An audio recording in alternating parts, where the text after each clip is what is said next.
തിരുവനന്തപുരം കാര്യവട്ടം ക്യാമ്പസിൽ അസ്ഥിക്കൂടം കണ്ടെത്തിയ സംഭവത്തിൽ കൊലപാതക സാധ്യത തള്ളാതെ പോലീസ്.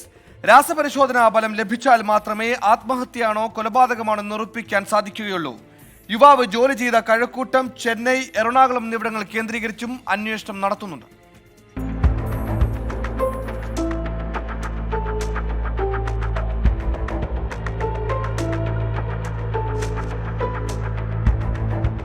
കാര്യവട്ടം ക്യാമ്പസിലെ പഴയ വാട്ടർ ടാങ്കിൽ നിന്ന് കണ്ടെത്തിയ അസ്ഥികൂടം ആരുടേതാണെന്ന് ഉറപ്പിക്കാൻ രാസപരിശോധനാ ഫലം അനിവാര്യമെന്ന പോലീസ് യുവാവിന്റെ പിതാവിന്റെ രക്തസാമ്പിൾ ശേഖരിച്ച പരിശോധന നടത്തിയിട്ടുണ്ട്. അതേസമയം കൊലപാതക സാധ്യതയും പോലീസ് തള്ളുന്നില്ല. ടാങ്കിൽ നിന്ന് മൃതദേഹാവശിഷ്ടങ്ങൾക്കൊപ്പം കണ്ടെത്തിയ സ്റ്റൂൾ, ഏണി, കയർ എന്നിവയാണ് സംശയമുണ്ടാക്കുന്നത്.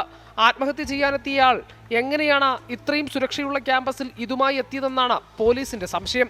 യുവാവിന്റെ ബന്ധുക്കളെ കേന്ദ്രീകരിച്ചും അന്വേഷണം നടത്തും. യുവാവിന്റെ ഫോണിന്റെ വിവരങ്ങൾ ശേഖരിക്കുകയാണ്. 2 ആഴ്ചയ്ക്ക് ശേഷം DNA ഫലം വന്നതിന് ശേഷം സംഭവത്തിൽ വ്യക്തതയുണ്ടാകുമെന്നാണ് പോലീസ് നിഗമനം.